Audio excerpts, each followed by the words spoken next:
Bonjour à tous et bienvenue pour un nouveau numéro du WWE Info tant attendu après tant d'absence évidemment. Je vais me permettre de m'excuser évidemment pour toute l'équipe. Voilà, on a eu beaucoup de galères ces derniers temps et vous le saurez si vous êtes sur la page Facebook de la page. Donc voilà, on a eu beaucoup de galères, il faut nous comprendre. Voilà, c'est pas forcément tout le temps facile, il y a eu beaucoup de choses à gérer en ce moment. Et on a eu un effectif réduit, donc forcément on a eu du mal. Mais bon, tout va revenir au fur et à mesure, ne vous inquiétez pas, Fastlane va également arriver sur wrestlingfootball.fr. Et d'ici là, on reprend le WFO avec celui du vendredi. Et on commence avec les titres évidemment, avec Breaking News, Rey Mysterio a changé de situation avec le WWE. On aura également le résultat de WWE SmackDown, évidemment comme d'habitude. Et enfin, on évaluera les rumeurs pour le prochain Paul Heyman Guy. Mais d'abord, on va donc commencer avec cette nouvelle qui nous est arrivée un peu tôt dans la journée. Rey Mysterio n'est plus à WWE, mesdames et messieurs. Parce que vous le savez, hein, la nouvelle était attendue depuis très longtemps et il se peut qu'elle se officialise enfin. En effet, Rey Mysterio ne travaille plus pour la WWE. D'abord, l'indice de cette nouvelle était que le fait de sa page sur le site de la WWE a été déplacé dans la section alumni, c'est-à-dire celle des anciennes superstars de la WWE. Et même si on n'a encore aucun communiqué officiel, il se pourrait bien qu'il apparaisse dans quelques heures. Et puis voilà, pour rappel, le luchador avait déjà expliqué de nombreuses reprises son souhait de quitter la compagnie et Vince McMahon a toujours souhaité le faire revenir pour un dernier run, mais ce ne sera pas le cas. Et car les blessures à répétition et la volonté du petit champion semblent avoir finalement débouché sur le repas de Rey Mysterio. On lui rend donc hommage à travers cette vidéo. Merci Rey Mysterio. On enchaîne ce début d'info avec WWE SmackDown qui avait donc eu un rôle très important puisque c'était le premier depuis Fastlane. Et donc c'est Daniel Bryan qui avait ouvert SmackDown avec une promo sur WrestleMania. Et c'est Bad News Barrett évidemment qui est venu l'interrompre et l'insulter parce que Dean Ambrose avait toujours son titre. Et il a dit que finalement Dean Ambrose est venu attaquer Bad News Barrett. Bryan s'est joint à Ambrose pour attaquer Barrett. Du coup ça nous a mené à un premier match de la soirée. Dean Ambrose a dû rester sur le ring puisqu'il a affronté le Miz et il l'a battu. A noter que durant le match, Barrett est revenu du public pour récupérer sa ceinture intercontinentale. Natalia, dans le deuxième match de soirée, a battu Naomi.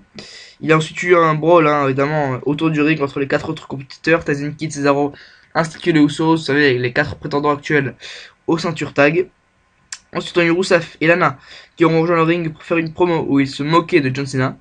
Jack Swagger a tenté de les couper et le segment a ensuite vu Rusev et Swagger se battre. Et c'est finalement Rusev qui lui a porté son accolade et qui a donc déployé le drapeau russe.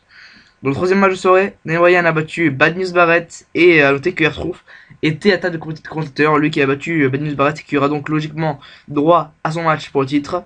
Et R-Truth a même volé la ceinture intercontinentale de Barrett sans que ce dernier s'en aperçoive. Ensuite, dans un segment en coulisses, on a eu R-Truth qui a trouvé Dean Ambrose et qui lui a donné la ceinture de Barrett. Ambrose donc récupère la ceinture. Dans le quatrième match de soirée, Fandango a battu Curtis Axel. Donc Axel a maintenant avec lui une horloge comptabilisant le temps depuis sa non-élimination du Royal Rumble match.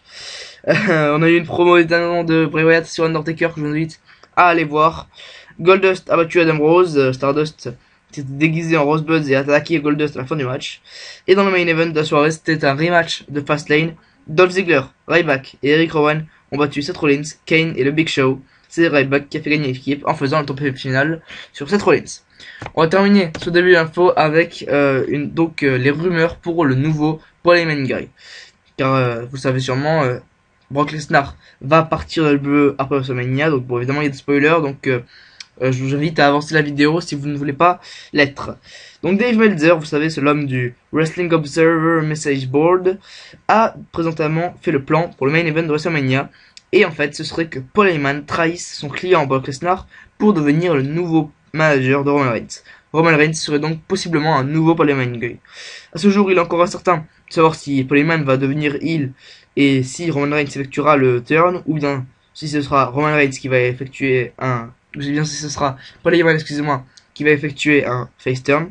Mais toujours selon Meltzer, il serait très surprenant de voir Brock Lesnar rester à la WWE après WrestleMania. Voilà, c'est la fin de cette info, de cette reprise de cette info. Je vous remercie d'avoir suivi.